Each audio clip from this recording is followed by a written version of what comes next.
যাদের মাল আছে যাকাত দিয়ে দিবেন, ওষুধ দিবেন, ফেরত দিবেন, সব দিয়ে দিবেন। কিন্তু বাড়ির মধ্যে যেগুলো ওষুধ দেওয়া করে সেটাও দান করতে হবে, দান করতে হবে।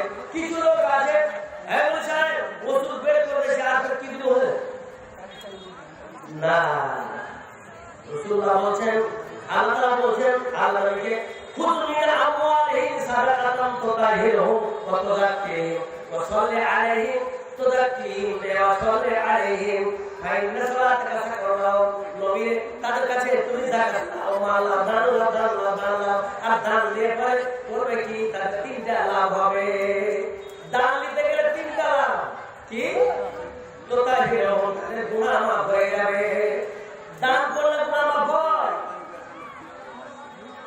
দান করলে গুনাহ মাফ হয়, বলছে ওদের গুনাহ মাফ করতে হবে। তুতাহিরুহুম, নবী তুমি মানলাও, ওদের দান লাও, আর দান দিয়ে কোনকে তুতাহিরুহুম, তাদের আমি পবিত্র করে দেব, গুনাহ মাফ করে দেব।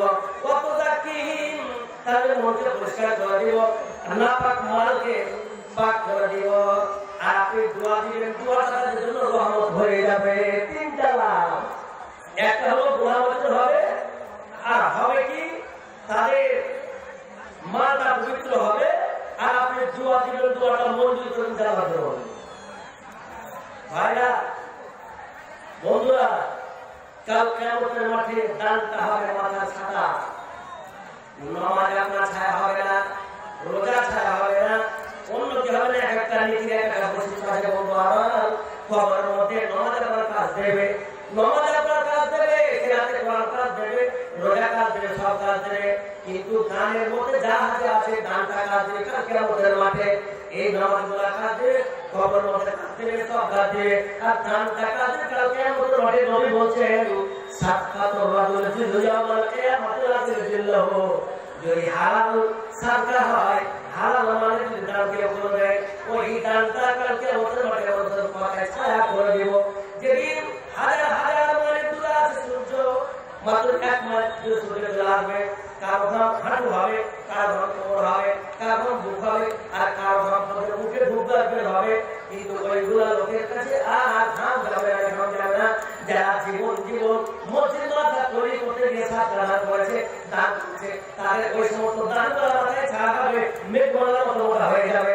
আর তখন আল্লাহ বলে, যা তুমি ছায়া করে চলে যাও, ছায়া করে চলে যাও, তোমার আর এই কোনটা তোমাকে লাগবে না।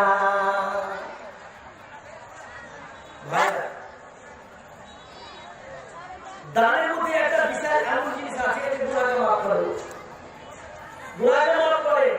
আমার বলা হয়েছে কোন ব্যক্তি খবর দিতে আগে ভয় থাকে, নবী বলছেন, ইউসাদু হাবুল কবুরে, কোন ব্যক্তি যদি সচ্চে দান করে, হারাম টাকা দান করে, কবরের আযাবকে মাফ করে, কবরের আগুন তাকে জ্বলবে না। লা ইয়াকুদু হাবুল কবুর, কবরের আগুন কোনদিন তার কবরে জ্বলবে না। একটা দানের লাভ আছে, কবরের আগুন জ্বলবে। রাসূল বলেছেন, হাবুল কবুর, কবরের আগুনটা নিভিয়ে যাবে, দান করে নিভিয়ে যায়। তো ভাই, যত জায়গাতে দান করি, মাসে দান করি, সব যদি দান করি, আমাদের মধ্যে চরিত্র আছে যে রাতে টাকা 20 টাকা আপনি ধুম বাড়ি চলে যাবে, এমন কথা নাই আছে।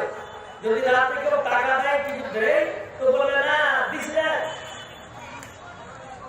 দান, বাসে ধুম বেরিয়ে চলে যাবে।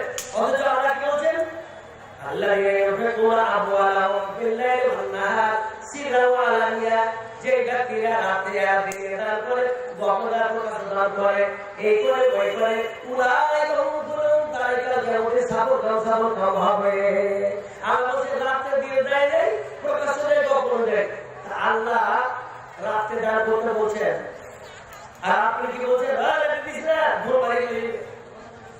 কেমন হলো? ভাইয়া বন্ধুরা, অনেক দানের মূল্যবান আছে। রাসূল পাক বলেছেন, জাহান্নাম থেকে বাঁচতে গেলে দান করো, দানকারীরা জাহান্নামে যাবে না, জাহান্নাম থেকে যাবে। পাক্কা সাচ্চা মুসলিম সারা জীবন নামাজ পড়েছে, তাহাজ্জুদ পড়েছে, কিন্তু বখিল জান্নাতে খুব ভালো। কিন্তু যারা দানি, জান্নাতের কাছে তারা অল্প স্বল্প নামাজ পড়ে, কিছু করে, কিন্তু দান বেশি করে। রাসূল বললেন, জান্নাতের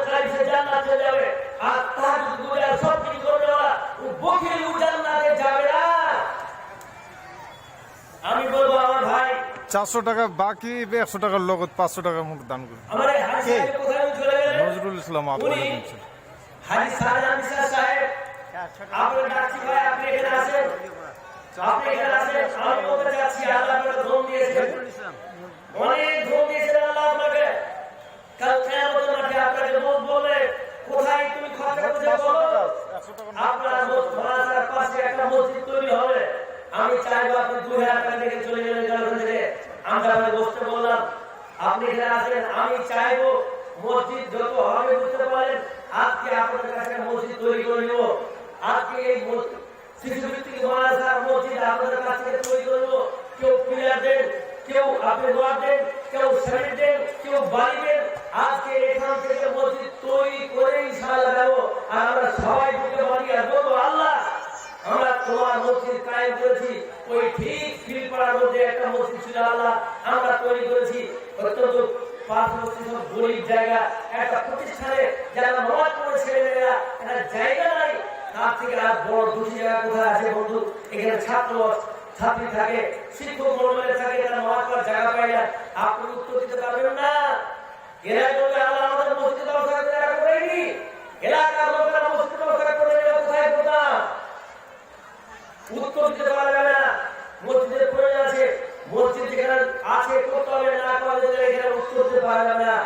ভাইরা, তাই বলি আজকে আমি চাইবো আপনাদের কাছে যে পরিমাণ দান চাইবো, কেউ কিন্তু চলে যাবে না। সবার কাছে চাইবো ভাই, এক একজন আমার মহিলা আমার কাছে দান করেছে, আমি বলবো, আমার বলছি আপনি আমার বলবেন, এক একজন দান করেছে বলবেন 1 লাখ করে, কেউ 100 লাখ দিয়েছে, কেউ 30-40 লাখ দিয়ে মহিলা আমার করেছে। আমি বলবো বন্ধুরা, ভাই আগে একটু আসেন আর হাতটা করেন।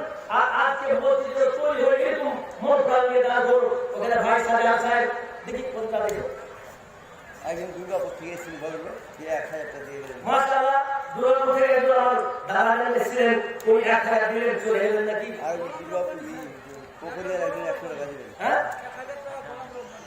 এই ওটা গোলাম বাবানি 1000 টাকা, আলহামদুলিল্লাহ, গোলাম বাবানি আলহামদুলিল্লাহ। আমার ভাই গোলাম বাবানি তো কিন্তু জাব্বার মিস্ত্রি এটা জানলাম কিন্তু ফ্রেম দিয়ে মাশাআল্লাহ, গোলাম জাবা মিস্ত্রি আমার ভাই, উনি একটা জানালেন আলহামদুলিল্লাহ। আরেকজন দিলেন 100 টাকা। আরেকজন 100 টাকা আলহামদুলিল্লাহ। ওই কতই হাসা বেরিয়ে দিলেন 2000। এই ভাই শাহজাহান সাহেব, নারায়ণ আপনি কেন 2000 দিলেন? বলতো আপনার মতো লোকটা কেন দিলেন? আপনি 2000 দিচ্ছেন, আপনি একটা পিলার দেন ভাই, বেশি মানে একটা পিলারে যা লাগে তা আপনি দেবেন, বেশি চাইবো আপনার কাছে যাবে। কোথায় আমার হাই সাহেব কোথায় আছে? একটা পিলারে যা লাগে আপনাকে দিতে হবে, একটা পিলার। আমি নিজে 1000 দিই। এবারে 1000 বলবেন, কথা শুনেন, যা সব নিব।